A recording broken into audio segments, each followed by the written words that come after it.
6-cı bölüm dürüstlük fəlsəfəsini inkişaf etdir. Biz vədlərin yalan olduğu dünyada yaşayırıq. Bizim dövrümüzdə insanlar sözləri ciddiyə almırlar. Öz rəfiqəmizi gələn həftə nahara dəvət edərkən biz gözəl anlayırıq ki, bunun üçün bizim sadəcə boş vaxtımız yoxdur. Öz həmkarımıza xoşumuza gələn yeni kitabı gətirəcəyimizi söz verərkən bilirik ki, bu bizim kitablarımızı heç kimə verməmək prinsipimizə ziddir. Biz həmçinin özümüzə bu il öz sağlamlığımızla məşğul olacağımıza, daha asan və şən yaşayacağımıza söz veririk. Amma bu məqsədlərə nail olmaq üçün həyatımızda ciddi dəyişikliklər etməyə ciddi səy göstərmirik. Get-gedə düşünmədiyini demək vərdişimiz dərinləşir. Sözünü tutmamaq şəkəri getdikcə əsil bəlaya çevrilir. Səni güvənilən adam hesab etmirlər. Əgər səni güvənilən adam saymırlarsa, deməli sən özünə inamın əsaslarını sarsıdırsan. İnamın itirilməsi isə mütləq insanın bağların qırılmasından gətirib çıxarır. Özündə dürüstlük fəlsəfəsini inkişaf etdirmək üçün sən həftə ərzində nə qədər düşünülməmiş, xırda yalanlar danışdığının hesabını apar. Növbəti 7 gün ərzində sən başqalarına və özünə qarşı doğrucul olacağın yalan orucu günləri qur. Hər dəfə yaxşı davranışdan yayılmaqla sən özünə axmaq davranışlar vərdişini inkişaf etdirirsən. Hər dəfə yalan dedikcə sən özündə yalançılıq vərdişini inkişaf etdirirsən. Kiməsə nəyisə edəcəyini vəd edirsən, mütləq o vədi yerinə yetir. Öz sözünün ağası ol, səs-küyü çox, faydası yox birisi olma. Necə ki Tereza ana deyib, az danışmaq lazımdır, axı moizə miting deyil. Neynəmək lazımdır? Sadəcə süpürgəni götürüb kimin evini süpürün. Sizin bu hərəkətiniz istənilən gözəl sözdən yaxşıdır. 7-ci bölüm öz keçmişinə sayğı ilə yanaş. Keçmişin boş müzakirəsinə həsr olunan hər bir an gələcəkdən uğurlanmışdır. Hansısa problemin götür-qoy edilməsinə itirilən hər bir dəqiqə bizi o problemin həllindən uzaqlaşdırır. Arzu olunmaz məqamlardan ehtiyat edərək əslində qarşına çıxa biləcək yaxşı şeyləri qaçırmış olursan. Əgər qədim deyimi xatırlasaq ki, biz gündəlik düşüncələrimizi özümüzdə əks etdiririk. Aydın olar ki, keçmişdə baş vermişlərə və ya səhvlərə görə üzülməyə dəyməz. Da bu hissi yenidən yaşamaq istəsən belə, keçmişin dərslərini elə istifadə etmək olar ki, öz şüurunu yeni inkişaf mərhələsinə çatdıra biləsən. Ənamansız həyat dərsləri ən böyük imkanlara yol açır. Necə ki, qədim Yunan filosofu Evripid qeyd edib, məhz böyük uğursuzluqlardan sonra bizə xoşbəxt dəyişikliklər üçün ən yaxşı imkanlar açılır. Əgər sənin bəxtinə lazım olduğundan artıq həyatı çətinliklər düşübsə, onda ola bilər ki, sənə hansısa yüksək məqam hazırlanıb. O məqam səndən ötəki sınaqlardan əldə etdiyin qədər müdriklik tələb edir. Həyat dərslərini gələcək yüksəlişin üçün istifadə et. Yadda saxla, xoşbəxt adamlara bədbəxtlikdən heç də az istirab çəkmək nəsib olmayıb. Sadəcə olaraq sonunculardan fərqli olaraq onlar öz xatirəsini şəxsi həyatlarında səmərəli istifadə etmək üçün kifayət qədər müdrikdürlər. Başa düş, əgər sən başqalarından artıq uğursuzluq görmüsənsə, deməli sənin onlardan daha dolğun yaşamaq imkanın var. Təbii ki, imkanlardan maksimum istifadə etmək istəyənlər, güclü olmaq istəyənlər və başqalarından çox iş görmək istəyənlər daha tez-tez uğursuzluqlarla rastlaşır. Amma mən hərəkət edib uğursuzluğa düçar olmağı, taleyini heç sınamamaqdan üstün tutardım. Mən həyatımın qalan günlərini mənəvi və fiziki imkanlarımı genişləndirərək və yerinə yetirilməmiş saydığım işləri görməklə keçirməyi tərcih edərdim. Nəinki sıradan bir adamın rahat və təhlükəsiz həyatını yaşamaq. Uğurun əsl mahiyyəti bundan ibarətdir.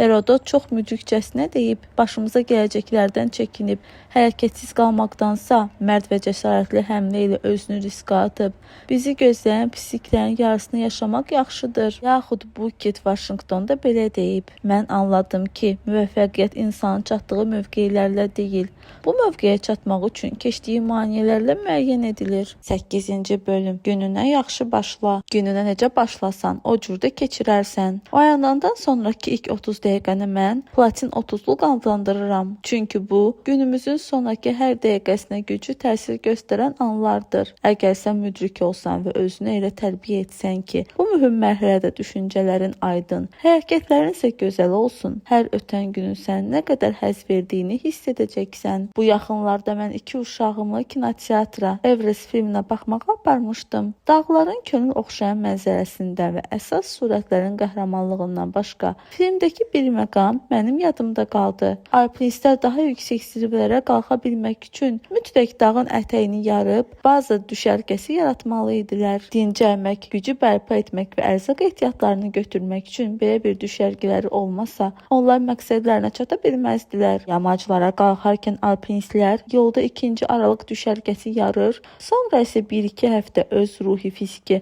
akkumulyatorlarını doldurmaq üçün bazı düşərgəyə qayıdırdılar. Sonra onlar dağa qalxıb 3-cü düşərgəni yarır. Tələsik də geri qayıdırdılar ki, 4-cü düşərgəni yarmağa hazırlıq görsünlər. Onlar bu aralıq düşərgəni hazırlayıb dağın ətəyindəki bazaya qayıdırdılar ki, zirvəyə sonuncu həmlələrini həyata keçirsinlər. İnanıram ki, həyat zirvələrini fəth etmək və gündəlik çətinliklərin öhdəsindən gəlmək istəyən hər kəs platin 30-luq adlandırdığı müddətdə bazı düşərgəsinə qayıtmalıdır. Bizim hər birimiz vaxtaşırı əsas həyati təyinatımızı xatırlamaq, ruhi fiziki gücümüzü bərpa etmək, eyni zamanda əsas həyat dərslərimizə köklənmək üçün oraya dönməliyik. Həyat təcrübəmdə mən hər gün mütləq şən və huzurla çalar verən çox təsirli səhər ritualını yaratmışam. Oyanan kimi ruhumun məbədinə çəkilirəm. Özümün seçdiyim kiçik bir məkanda heç nə ilə maraqlanmadan ruhumun yenilənməsi ilə məşğul oluram. Burada 15 dəqiqə sükut alaraq, diqqətimi həyatımdakı yaxşı şeylərə cəmləyərək yeni günü qarşılamağa hazırlaşıram. Bunun ardınca mən uğurun əsas mahiyyətinin əbədi həqiqətlərindən, o həqiqətlərdən ki, bizim qaça-qaçlı zəmanəmizdə dəbdə deyil, bəhs edən müdrik kitablardan birini seçirəm. Belə kitablara Roma filosofu Mark Aurelinin düşüncələr və ya Benjamin Franklinin avtobiografiyası və Henry David Thoreau'nun Walden əsərinin nümunə ola bilər. Bu kitablardan götürdüyüm dərslər mənə əsl dəyərlərə yönəlmək və üzərimdə bugünkü günümü qura bildiyim möhkəm bünövrə yaratmağa kömək edə bilər. Tüpün bu qiymətli anlarından rişələnmiş müdriklik həmin günün sonraki hər dəqiqəsini enerji ilə doldurur. Onu həqiqi elmin işığı ilə işıqlandırır. Öz gününə yaxşı başla. Onda özünü başqa bir insan kimi hiss edəcəksən. 9-cu bölüm. Üsulca yox deməyi bacar. Həyat prioritetlərinlə bağlı aydın təsəvvürün yoxdursa, istənilən xahişə hə cavabı verəcəksən. Əgər gündən günə gələcəyinin parlaq və ilham verici görünüşünə sahib olmursansa, öz cəhətlərini sənə daha qətiyyətli hərəkət etməyə imkan verəcək son nəticə barədə aydın təsəvvürə malik deyilsənsə, ətrafındakılar öz iradələrini sənə qəbul etdirmək üçün xüsusi zəhmət çəkməyəcəklər. Ferrarisini satmış rahibdən liderlik dərsləri kitabımda mən artıq yazmışam.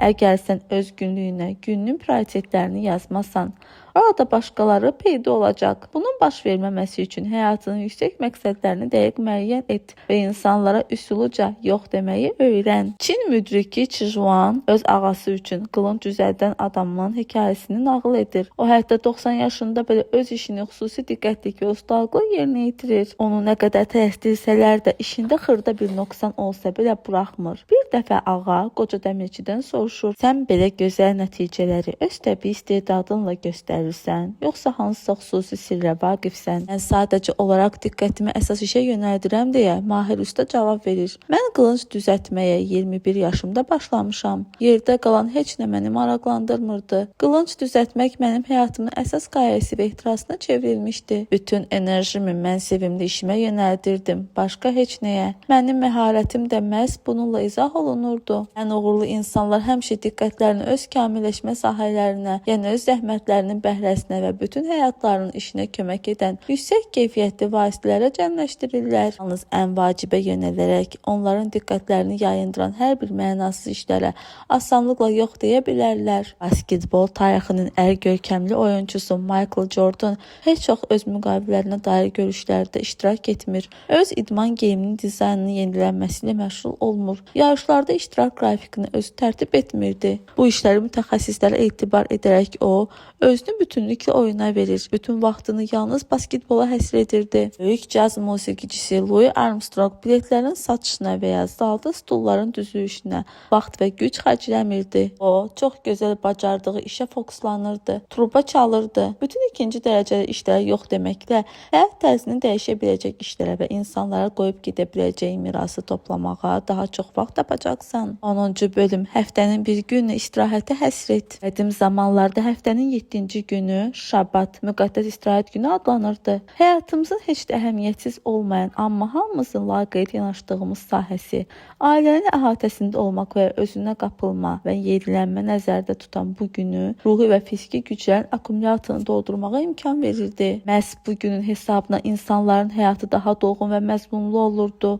Lakin həyatın ahənginin sürətlənməsi və insanların fəaliyyət sahəsinin çoxalması ilə bağlı olaraq insanlara böyük xeyir verən bu gözəl ənənə itirilmişdir. Stresi özü-özlüyündə təhlükəli hadisə saymaq olmaz. Onun hesabına biz tez-tez özümüzün yaxşı keyfiyyətlərimizi göstərir, özümüzdə inanılmaz bacarıqlar kəşf edir və başqa vaxt mümkünsüz görünən şeyləri əldə edirik. Bunu istənilən görkəmli idmançı da təsdiq edə bilər. Bizim başlıca problemimiz ondadır ki, daimi həyəcan içində olan dünyamızda heç cür dincələ bilmirik ki, stresin təsirindən qurtulaq. Öz həyatı gücünü bərpa etmək və ruhunun dəruri gücünü oyatmaq üçün həftənin bir günü özünə məxsus şabbat kimi keçir. Tam sakitlik və məişətin kiçik sevinclərindən dönüş günü kimi. O sevinclərə ki, sən yəqin ki, daha gərgin və çətin həyat yaşadığın üçün onlardan çoxdan uzaqlaşmısan. Bu sadə həftəlik ayın sənə stresli mübarizə aparmaq, öz yaradıcı təmayülü ilə rabis etmək və həyatdan hansısa rolu oynamağından asılı olmayaraq özünü xoşbəxt hiss etməyə kömək edəcək. Rəq deyir ki, bu istirahət bütün günü uzansın. Sənə lazım olan özünlə bir neçə saatlıq baş-başa qalmaqdır. Bu, sənin sevimli məşğuliyyətinlə bir qədər məşğul olduğun sakit bir bazar gününün başlanğıcı da ola bilər. Ola bilər ki, sən sevimli kitab rəfinə baş çəkmək, səhərin açılmasını qarşılamaq, sahildə veyillənmək və ya şəxsi müşahidələrini qeyd etdiyin jurnala nə isə yazmaq istəyirsən. Öz həyat tərzini belə qurmaqla sevdiyin işlərlə məşğul olsan, öz həyatını yaxşılaşdırmaq üçün birinci addım atmış olarsan. Həftəlik istirahəti həyatının ayrılmaz hissəsinə çevrilməklə nə etmək istədiyini başqalarının başa düşməsi vacib deyil. Bunu özün üçün et. Hər halda sən buna dəyərsən. Toronun sözləri ilə desək, əgər adam dostların ayağı ilə getmirsə, ola bilər ki, o başqa təbirlərin səsini eşidir. Onda o eşitdiyi musiqiyə uyğun yeriməlidir. O necə səslənsə və hansı məsafədə gəlsə belə. 11-ci bölüm. Özünlə ünsiyyət qur. Çox illər əvvəl məhkəmədə vəkil işləyərkən mən maddi cəhətdən yaxşı təmin olunmuşdum, amma ruhi hüzurum çatmırdı. Həmin vaxtlarda mən James Allen'in yazdığı İnsan necə düşünür kitabını oxudum. Kitabda ağlın insanın real həyatının formalaşmasına ciddi təsirindən və onun bizim həyatımızı xoşbəxt və çiçəklən edə bilməsindən danışılırdı. Kitabda həmçinin qeyd olunurdu ki, bizim gündəlik işlətdiyimiz sözlər bütövlükdə aydın düşünmək bacarığımıza güclü təsir edir. İdeyadan təsirlənərək mən bir-birinin ardınca müdrik fikirləri və özünü kamilləşdirmə sənətindən bəhs edən kitablar oxudum. Bunun sayəsində öyrəndim ki, gündəlik istifadə etdiyimiz sözlər bizim həyatımıza böyük təsir göstərir və onun üçün qeyri-adi əhəmiyyət daşıyır. Bunu anlamağım mənə xatırlatdı ki, bizim hər birimizin daxilində bütün gün ərzində davam edən dialoq səslənir. Mən özümlə münasibətin məzmununu yaxşılaşdırmağa and içdim. Bunun üçün mən qədim müdriklərin 5000 il əvvəl işləyib hazırladıqları üsuldan istifadə etməyə qərarı aldım və bu mənim həyatımı çox dəyişdi. Bu sadə üsula əsasən sən beynində tez-tez xatırlayacağın, diqqətini cəmləyib, şuuruna hakim kəsilən və səni dəyişənədək təkrar edəcəyin ifadəni seçməlisən. Əgər sən ruhi sakitlik əldə etmək istəyirsənsə, bu dua onu mantrada adlandırarıq. Aşağıdakı fraza ola bilər. Mən ona görə xoşbəxtəm ki, sakit və tarazam. Əgər sən özünə inamlı olmaq istəyirsənsə, sənin duan belə ola bilər. Mən xoşbəxtəm ki, özümə tam inamlı və hədsiz cəsuram. Əgər sən maddi təminatı can atırsansa, bu sözləri təkrar edə bilərsən. Mən xoşbəxtəm ki, pul və yeni imkanlar arası kəsilmədən mənə tərəf gəlir. Duanı sakit səslə, demək olar ki, pıçıltı ilə işə gedərkən, yolda, növbədə dayanarkən, qab yuyarkən təkrar et ki, günün aktiv mərhələləri sənin həyatını dəyişəcək güclü enerji ilə dolsun. Öz sehirli frazanı heç olmasa 4 həftə ərzində gündə 200 dəfə təkrar etməyə çalış. Sən ruhi sakitliyə, inkişafa, məqsədlərinə doğru bu nəhəng addımı atanda nəticələr bütün gözləntiləri üstələyəcək. Həzrət İnayət xan dediyi kimi, qəlbi işıqlandıran sözlər qiymətli daşlardan daha bahadır. 12-ci bölüm. Hər gün 30 dəqiqəni öz narahatlıqların üçün ayır. Ferrarisini satmış rahibi yazandan sonra oxucular mənə demək olar ki, məktub yağışına tutdular. Onların taleyində dəyişiklik ona görə baş vermişdi ki, onlar xoşbəxt olmaq, özlərini daha yaxşı realizə etmək və bu dəli, daimi stresslə dolu olan dünyanı rahatlıq əldə etməyin sirlərini mənimsəmişdilər. Bu məktubların çoxunu o adamlar yazırdı ki, onların iş həyatı əvvəllər o qədər intensiv olmuşdu ki, hətta boş vaxtlarında belə işdəki problemlər haqqında düşünməyə bilmirdilər. Onlar gülməyi, sevməyi və sevinci evdəkilərlə bölüşməyi tərk etmişdilər. Çünki iş və qayğılar onları bütünlükdə çulğalamışdı. Çox insanlar həyatlarının ən yaxşı illərini daimi həyəcan içində keçirirdilər. Onların həyəcanı işlə, haqq hesablarının ödənilməsi ilə, ətraf dünya və uşaqların tərbiyəsi ilə bağlı idi. Əslində biz qəlbimizin dərinliyində bilirik ki, narahatlıqlarımız çox zaman əbəs yeri olur. Hər şey eyni ilə Mark Twainin dediyi kimi, mənim həyatımda çoxlu bədbəxtliklər baş vermişdir. Onlardan bəziləri yerində baş vermişdir. Mənim atam, mənim bütün həyatıma təsir göstərmiş qeyri-adi dərəcədə müdrik insan bir dəfə demişdi ki, cənazə tonqalı sözünü ifadə edən hieroqlif dəhşətli dərəcədə narahatlıq sözünü bildirən hieroqlif ilə oxşardır. Təəccüblüdür, demişdim mən. Burada təəccüblü heç nə yoxdur, atam sakitcə demişdi. Sadəcə olaraq bəzi adamları ölümdən sonra yandırırlar. Bəziləri isə sağ ikən yanır. Şəxsi təcrübəmdən mənə yaxşı məlumdur ki, daimi talaş keçirmək vərdişi insan həyatını nə qədər yoxsullaşdırır. Erkən müvəffəqiyyətə gedən yola qədəm qoyanda mənim hələ 30 yaşım yox idi. O zaman mən artıq ölkənin ən prestijli təhsil müəssisəsini bitirib 2 hüquq diplomu almışdım. Məhkəmə sədrinin yanında icraçı işləyirdim və məhkəmə vəkili kimi xüsusi ağır işlərlə məşğul olurdum. Mən çox işlər və çox əsəbləşirdim. Bazar ertəsi səhər mədəmdə ağrı ilə və öz istedadımı, insanlıq mahiyyətimə qətiyyən uzaqlaşmayan bir işə sərf etdiyimi dərk edərkən oyanırdım. Mən hər şeydən əvvəl insan kamilliyi və həyatın müxtəlif sahələrində liderlik haqqında ədəbiyyata üst tutaraq, həyatımı yaxşılaşdırmaq üçün vasitələr axtarmağa başladım. Bu kitablarda mən daha mütəvazi, sakit və dolğun həyat tərzi üçün faydalı dərslər tapdım. Mənimsədiyim hisslərə nəzarət etməyə kömək edən metodlar içərisində birini qeyd etmək istərdim. Bu metod ondan ibarətdir ki, həyəcan və narahatlığa xüsusi vaxt ayırsan, mən onu qayğı saatı adlandırardım. Çətinliklə qarşılaşanda biz adətən bütün iş günümüz ərzində diqqətimizi ona yönəldirik. Bundandırsa mən təklif edirəm ki, problemlərin həlli üçün ayrıca vaxt təyin edin. Deyək ki, hər axşam 30 dəqiqəni öz narahatlığınıza həsr edin.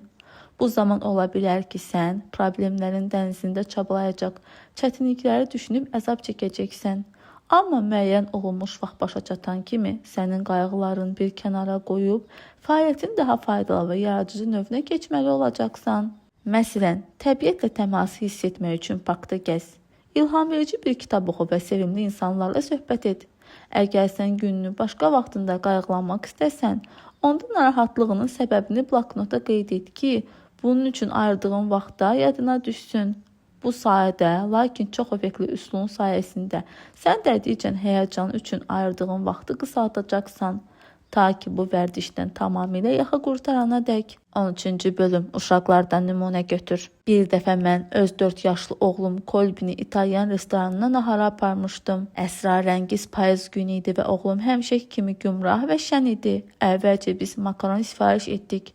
Sonra biz ləzzətlə ofisantın gətirdiyi yenicə qızardılmış tostlara girişdik. Mənim ağlıma da gəlmirdi ki, Kolbi indicə mənə öz atasına yaxşı bir dərs verəcək. Bütöv çörəyi dişləmək əvəzinə, necə ki böyüklərin əksəriyyəti edir, o çörəyin içini yumuşaq yerini çıxartdı, quru kənarlarını isə toxunmadı. Başqa sözlə o, müdrikliklə tostun ən yaxşı hissəsinin diqqətini cəmlədi. Başqa yerlərinə əhəmiyyət vermədi. Seminarlardan birində mənə demişdilər, bəzən uşaqlar bizə ehtiyac duyduğumuz bir şeyi böyüklərdən daha yaxşı öyrədə bilirlər. Həmin mülayim payız günündə oğlum mənə xatırlatdı ki, biz böyüklər daha çox həyatın quru qabıqlarının qayğısını çəkirik. Nəinki həyatımıza gələn və bizdən xəbərsiz də çıxıb gedən yaxşı şeylərin. Biz daimi iş qayğıları ilə bir yığın öyrənilməmiş haqq hesab və tarixlə salmaz işlərimizə vaxt çatıra bilməməyimizin qayğısı ilə məşğul oluruq. Amma axı fikirlər insanın həyatını formalaşdırır və o şey haqda o düşünür, tədricən onun həyatında daha çox yer tutmağa başlayır. O şey ki, biz ona diqqətimizi yönəldirik, bizim gələcək taleyimizi müəyyən edir. Bax, buna görə də biz həmişə yaxşı şeylər haqqında düşünməliyik. Yaxın həftələr ərzində çalış itirilmiş şənliyini özünə qaytarasan. İçindəki uşağı oyat. Uşaqların yaxşı keyfiyyətlərini öyrənməyə vaxt həsr et və onların zəngin təxəyyülü və ətrafda nə baş verməsinin asılı olmayaraq enerjili qalmaq bacarığını əks et. Lev Roster'ın müdrik sözlərini xatırla. Adamlar sizə nə qədər zəhmli görünsələr belə, onları anlaya və yaxınlaşa bilərsiniz. Əgər onlara uşaq kimi baxsanız, axı bizim çoxumuz hələ böyüməmişik. Sadəcə boyumuz artıb. Bəli, əlbəttə biz daha az gülür və az oynayırıq. Özümüzdə böyükləri təcəssüm etdirən naqalay maska gəzdiririk. Lakin hətta bu maskanın altında belə biz uşağıq. Uşaq da qalacağıq. Uşaqların ehtiyacları sadədir və gündəlik həyatları da nağıllardakı təsvirlər kimidir.